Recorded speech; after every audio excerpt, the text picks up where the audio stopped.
Hello, operator. Hey, yeah, I want some cold calling advice. Yeah, that's right, not just the generic advice that everyone else is giving out there. What do you mean, what am I wearing? Oh no!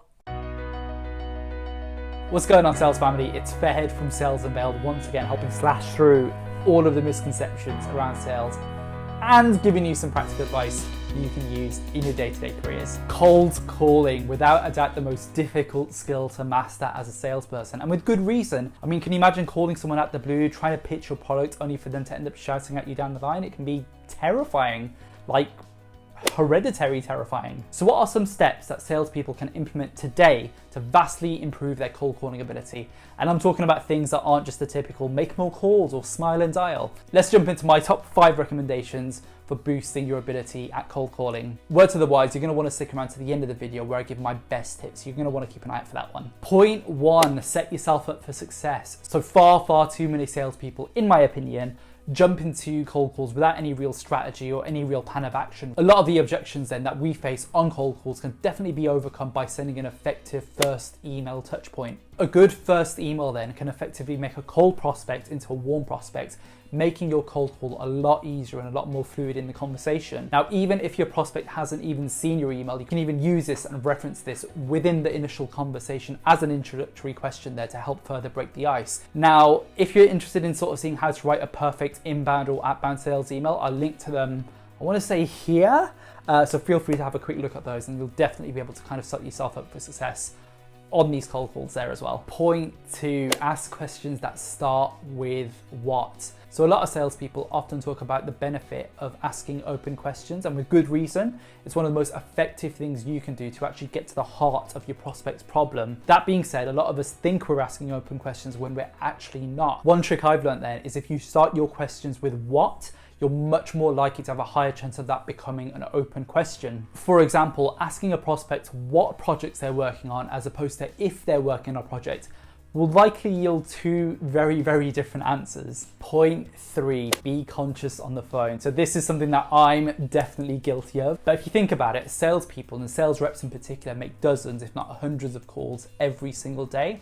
So it's very easy to get into the rhythm of not actually thinking too hard and not being present on these individual conversations. And this can lead to very important information being missed. For example, if your prospect is talking about what's going on in their personal life, maybe it's their daughter's birthday or something like that, you can actually use that information to help further push your prospect along the sales cycle. Whereas if we're doing this day in, day out, and we're not really paying attention, a lot of that stuff will probably just be glossed over. Point 4, match their tone. So mirroring is actually one of the most important things that we can do as salespeople to get our prospects on side. I think a lot of psychologists actually break people down into 4 main categories, and they're typically done in some version of being a red personality, a blue personality, a green personality, and a yellow personality. Top line view of all of these, reds tend to be sort of CEOs and a bit more direct. Blue people tend to be very analytical.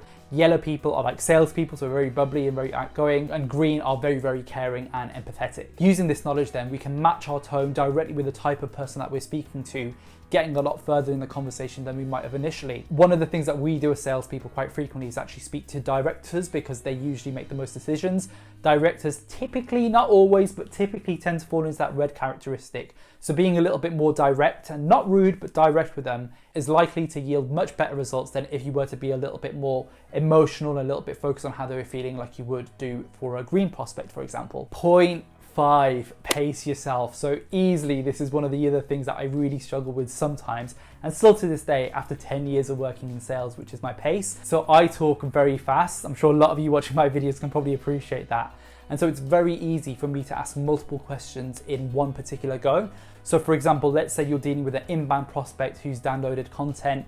Instead of just asking them, I'm pacing myself by asking them, what did you think about the content? I'd ask them maybe 3 or 4 questions like, what did you think about the content? Was it good? Did you enjoy it? And doing that will really ruin the pace of the conversation that you have with these prospects. To really try to focus in on when you breathe, when you're asking these questions to prospects, and repeat what they're saying back to you to buy you time to think and have these conversations in a much more easy to understand format. Bonus time. So thanks so much guys for sticking around to the end of the video, but I wanted to leave you with a bonus, and this has probably been one of the biggest things that's drastically improved my cold calling ability, which is actually just listening back to your own calls. I know that a lot of us kind of are told to do this, but we don't do it enough. 1 to 2 hours per week, just listening back to your calls and listening back to your colleagues' calls as well, because I'm sure there are things that you're able to listen to each other. When it comes to sharing calls, it's very easy for us to only share the best calls that we've ever had and take criticism personally, but it's very important that we have sort of an open learning mindset when it comes to this kind of stuff and not being stuck in our ways thinking that, we know the best when it comes to cold calling, because at the end of the day, cold calling is a muscle like anything else. And like the best athletes in the world, the only way they continue to stay on top of the game is by continuous training. And so if you're not improving yourself, if you're not learning from other people and all those kinds of things, you're just going to remain stagnant. Now, I appreciate that not all sales teams have the best kind of environments for sharing and learning and all those kinds of things. Hopefully why we're setting up the YouTube channel to kind of help share some of that kind of stuff. But there are tons of Facebook groups out there where you can actually not share your cold calls, but just share learnings and learn techniques and all those kinds of things from each other to really take your cold calling ability to the next level. So if you thought that the video today would help in your sales career, please do smash that like button, hit subscribe, and leave a comment down below and let me know your thoughts on the best bit of advice you've heard around improving cold calls. Until then, guys, I'll see you in the next one, and we'll take it from there. Have a good one. Bye.